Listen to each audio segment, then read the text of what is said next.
This is the 217 Recovery Podcast with Corey Winfield. We're in northern Michigan, but from my understanding, it's pretty much America except Wyoming. I don't know. Do we ever count Wyoming in anything? And co-host Marney Winfield. It's my birthday. Did you party like it was your birthday? I had a wonderful birthday. I was around people that I love, and it was exactly uneventful like I wanted it to be.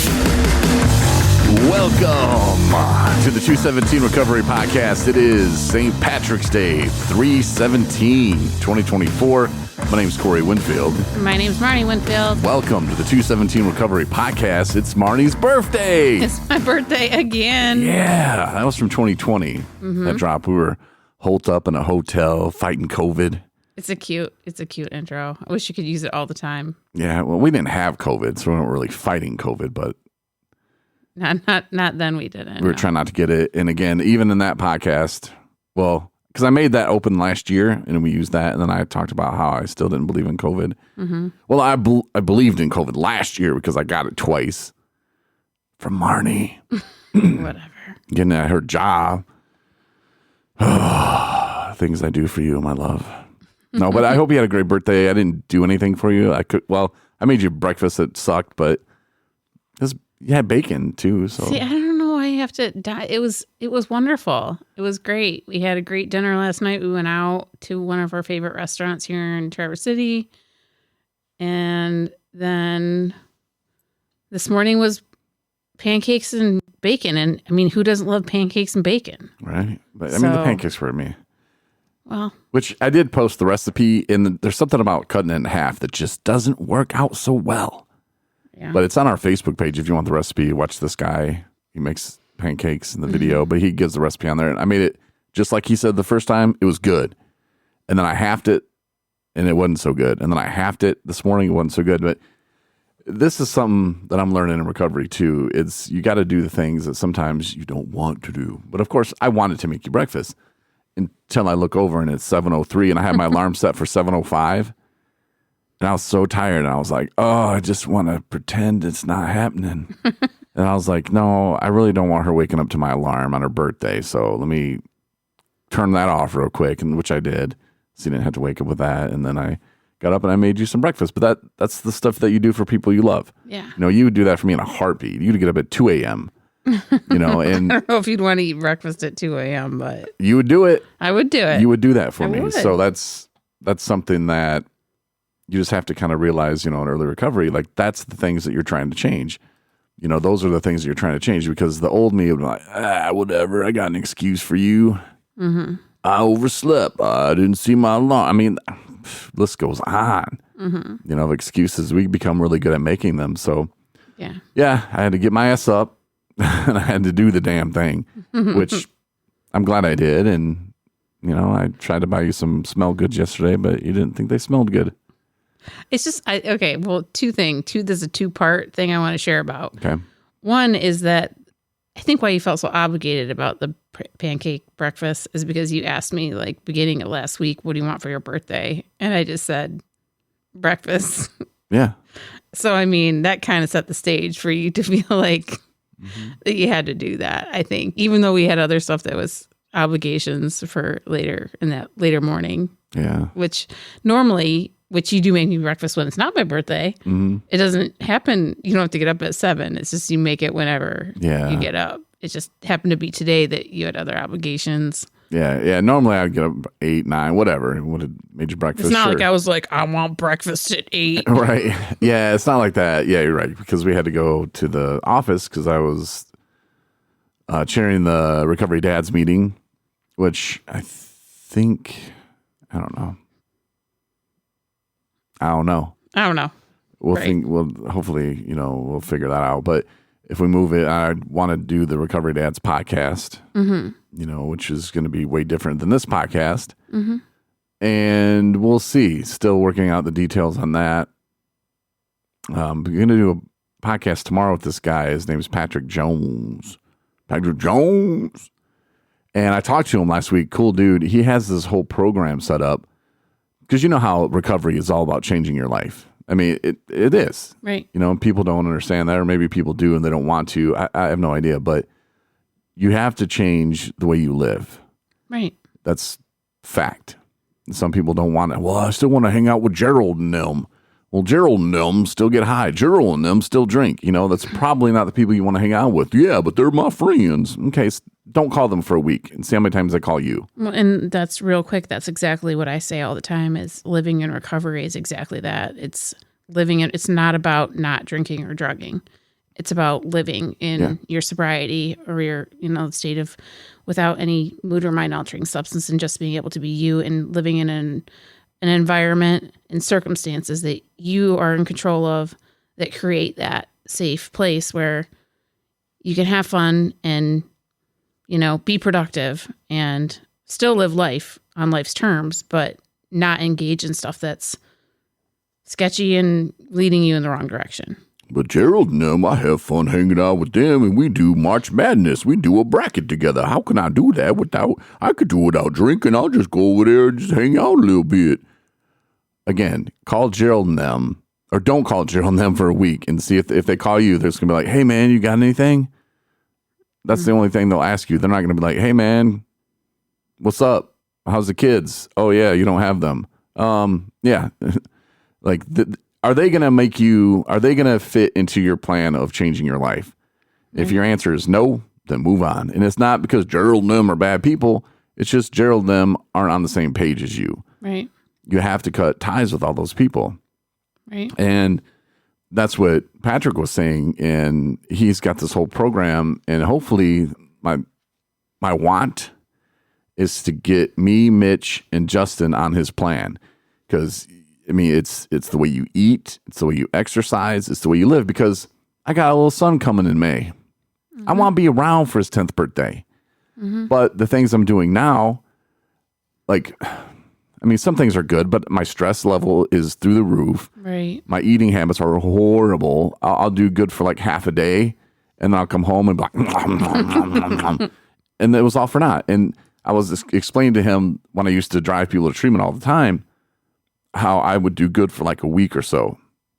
And then I think I came home one time and I was like, honey, I relapsed. And you're like, what? And I was like, I had big king size Kit Kat, king size Milky Way, I had king size Snickers and some chips. I remember that. And it was like 18 in a Twix too, a king size. Because I went ape shit. And that reminded me so much of when I would go back and drink. It would be binge. It wouldn't just be like, that's why we can't just drink a beer. And when I would cut sugar out, I would just cut sugar out. It'd be just like, okay, I'm not drinking. Okay, I'm not eating sugar. Okay, well, what are you doing? Do you have a healthy plan? Do you have something in place? Nope, I'm just not going to eat it. And then when the temptation shows up and I'm like, hey, that would make me feel better. It tastes good. I'll just get this. And then next thing you know, I'm walking out of the gas station and they're like, you want a sack for that? And I'm like, of course I do. I can't carry all those candy bars. Oh my gosh. But that's what it does. And that's what it is. And he was kind of talking about that. And he said, yeah, he's like, all you need is that 1%. And I was like, well, I have 1%. He's like, no. The extra 1%. He was like, so if you say you want to do something, you must at least be 50%. Like, hey, I want to change my life and I want to be there for my son when he gets older because I want to change the way I'm eating and the way I'm living, and not being healthy is probably not a good idea. That's not what's going to get me to 90 years old. So if I can just go that 1% more, so if I can flip it to 51-49, he's like, that's all you need to do. And then once you get to that 51%, he said, then you add the 53, 54, 55. And he said, before you know it, you're changing the things you do in life and not just talking about it. Because when you talk about it, okay, clearly you want to do it, but then you don't. And I was talking to him about something else. And I was saying, you're never going to be, I think I said governor of Michigan. I was like, if you have a plan to be governor of Michigan, cool. Well, I'd like to hear it. But like for myself, I'm like, I'll be governor. I'm just joking, sort of. But if I really wanted to be governor, well, damn it, I need a plan, right? I can't just be like, I want to be governor of Michigan, just sit there on the couch, because guess what? I'm never going to be governor of Michigan if I just sit on the couch. But if that's something I really wanted to do, I would have to start looking into, okay, well, what do I need to do? Should I start out trying to win a mayor's seat? Or do I do that? I mean, there's things that you can do that will get you to that level of being governor of Michigan if you really want it to be. So with me wanting to eat healthy, well, what am I doing? Sitting on the couch, literally. And what things do I need to change? So hopefully, back to my point here with Patrick Jones, is I'm talking to him tomorrow, and I wanted Mitch and Justin to sit in too. And he wanted to record it. I told him, I was like, we'll just do straight podcast, but he wants to film it or record it on his end. So I'm like, all right, cool. Mm-hmm. But I think it would be cool. And I think it would be almost like a fringe benefit, you know, or I was like, man, maybe we can be the sponsor to Recovery Dad's podcast, you know, like he wants to help men change their lives. And, you know, he on his website, he's got like pictures and stuff, and we'll get more into that when we talk to him. But how'd you find him? He reached out to me. Oh, nice. It was like, hey, I really love what you and Marney are doing, blah, blah, blah. And I'm like, okay, whatever, man. Because it's like, Marney hasn't been on a podcast in like 18 months. You know? No, it was like probably 2 or 3 weeks, but yeah. Yeah. So I'm just like, you know, but it's cool that, you know, he did check us out and did reach out. And, you know, there's so many different pathways to recovery, and he's in recovery. He was like talking about when he got divorced, he said it was hard, but I think he's remarried now. But just the stuff that he's been through in his life, you know, and just from his addiction to alcohol to his addiction to food, you know, that's one thing he found. He's like, I just replaced one for the other. And just having that mindset of taking it to that extra 1%. Mm-hmm. You know, I have a treadmill sitting here, you know, like I'm not using it, but it's hard for me sometimes to see the end goal. And it's just like for people in early recovery, like, how can I have 10 years tomorrow? You're not. It's impossible. If you're in early recovery, you can't have 10 years tomorrow. And I'm not going to be 185 pounds or 200 pounds or whatever I want to be. I'm not going to be that tomorrow. And so it's hard for me to see it.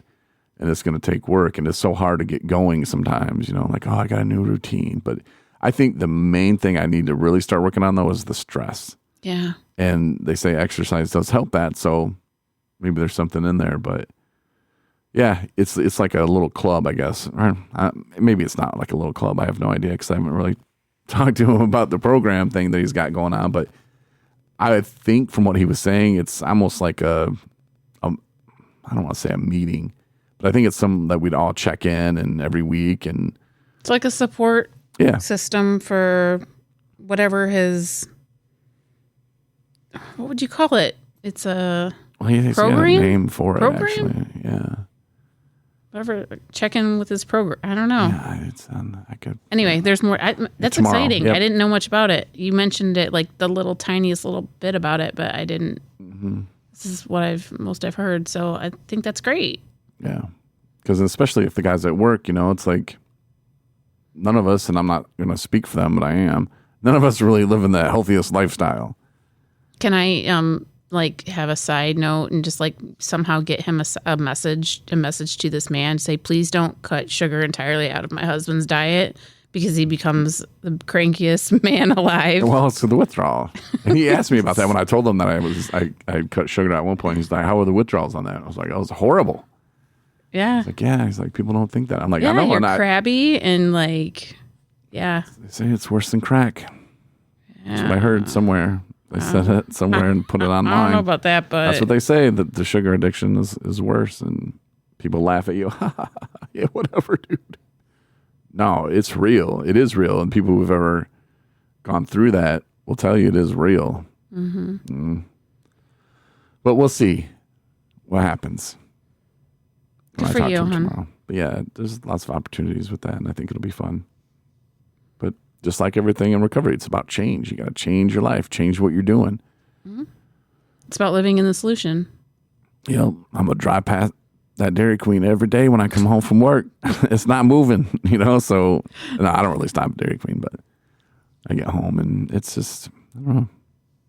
Sometimes there's muffins waiting for me, cupcakes, and not really cupcakes, but pies. And it does make it a little bit difficult because like I'm in the like no diet anything right now because I mean I'm not even drinking diet like soda really as much, and so I'm like whole everything, no low fat anything because it's supposed to be wholesome and because that's what the baby needs. I'm gonna come home. So that's what's in our refrigerator. I'm gonna come home tomorrow evening. I'm gonna be like, Honey, I talked to Patrick today. Guess what he told me is I got to cut out all the sugar. We're gonna be okay though, right? If I get a little grumpy, is you gonna be okay with me? Oh, honey. No. Patrick said though. He said all the men at work needs to cut out the sugar. All that stuff in the break room we got to throw out. Stuff in the break room is good now. It's decent. Okay, give me 5 of them then. I need some I fiber. have rice cakes in the break room and trail mix in the break room. And Nutri-Grain bars. Protein bars. Yeah. Does this song end ever? Apparently not. Apparently not. Just hit the button to make it end. Thanks, but no thanks, Patrick. That's what I would say. All right, the song ended. Cool. Yeah, I don't know. We'll see. But that's the beauty of it, man, is I got a choice to it, you know? Because seriously, like, if, I don't know, and part of me, you remember when you used to smoke and people were like, yeah, I know a guy who's 76 still smokes and everything's still fine. Mm-hmm. And you look at him like, mm-hmm. And I hear about the guy that, like, is perfectly fit and he was 42 and was out jogging and had a heart attack. And I go, mm-hmm. Yup. Mm-hmm. I mean, I hear more about like the fat people dying a lot quicker, but like, I mean, there'll be that one case. I'm like, well, see, that's why I don't work out. It's not really worth it. And that has nothing to do with it. You know, a lot of genetics and stuff, but I don't know, just to feel better about myself. I think that would be great. And yeah, I got a little baby on the way, you know, like I have to think about that. And I'm a pretty cool guy. And I don't think leaving early because, I just didn't want to change my eating habits or exercising habits. I think that's pretty selfish. So Well, I support you. Thanks, honey. I appreciate that. We have the event coming up on the 29th, sort of. Mm-hmm. And I was talking with Matt about it. Matt does the Recovery Dharma meeting, which we got to figure out that Zoom thing. We got to figure that out. That's a whole nother topic. But Matt was saying that his boss wants to go too. And I was like, cool. She's in recovery. And I'm like, yeah, all right, come on. And he said that they went on it before or something. They said it was very cool. Everybody I've talked to said the tour is super awesome. Yeah. It's the Asylum Twilight Tour. I don't think they call it that. I think. Is that on the that's website? On their Does it website say that? like that, yeah. Are you sure? I bet, yeah. Or it doesn't say historical tour of State Hospital? Man. I think it just says historical tour of the State Hospital. No, it says Asylum Twilight Tour. Okay, I have not seen it, so I believe you. Oh, no, we're looking it up now. Oh, jeez. Anyway, but anybody who I've shared about... It's funny. I won't look up dude's website, but I talked about him for like 20 minutes. I won't look up his website, but I'll look up the Asylum Twilight Tour. Okay. Anybody who I've shared about that outing is super excited as well. So I hope that I think we're going to have a good turnout.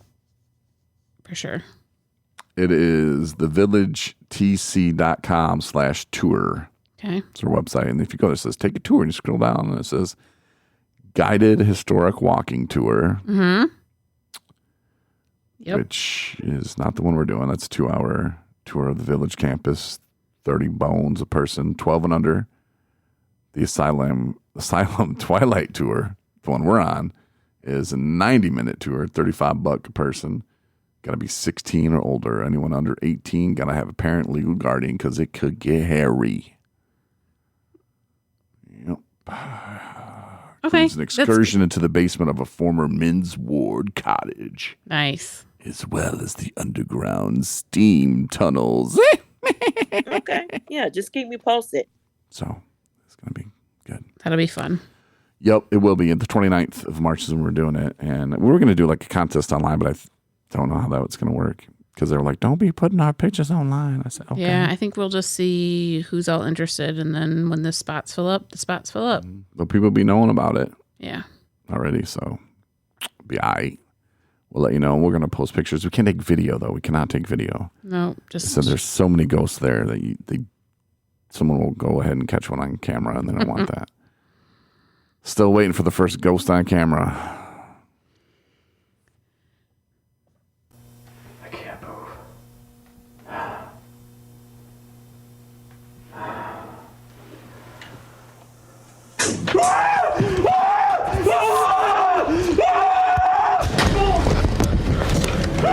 Get in here! Help me! Yeah. That's my favorite Ghost Adventures clip. yeah, I know. When he got a skirt, and I was talking to somebody about that the other day, and it's like, man, it might have been Kim. I was like, the ghost hunters, if I was a fisherman and I caught a fish, I wouldn't be like, bah! Ah! No, I probably wouldn't be because I don't like fish. Well, they're also TV people, so they want to be dramatic. But he ran into the wall. Well, that's how dramatic he was being. You think they wrote that out in the script? Do you think they script Probably that show? not, but they just, I mean- I hear a noise and I'm going to take off running right into that door. No, he couldn't have planned that. He was just like, just be, Oh, my God. yeah. Who knows? He went to the school in Michigan. He went to a school in Michigan. Really? Yeah. Film school. Our finest, our state's finest. I guess it was in maybe Holt, or I don't know. I think it started with an H, but I don't think it was Holt. Anyway, it was somewhere there. Southeast side of the state. Zach Baggins. Don't know him. Yeah, I'm just saying that's where he went.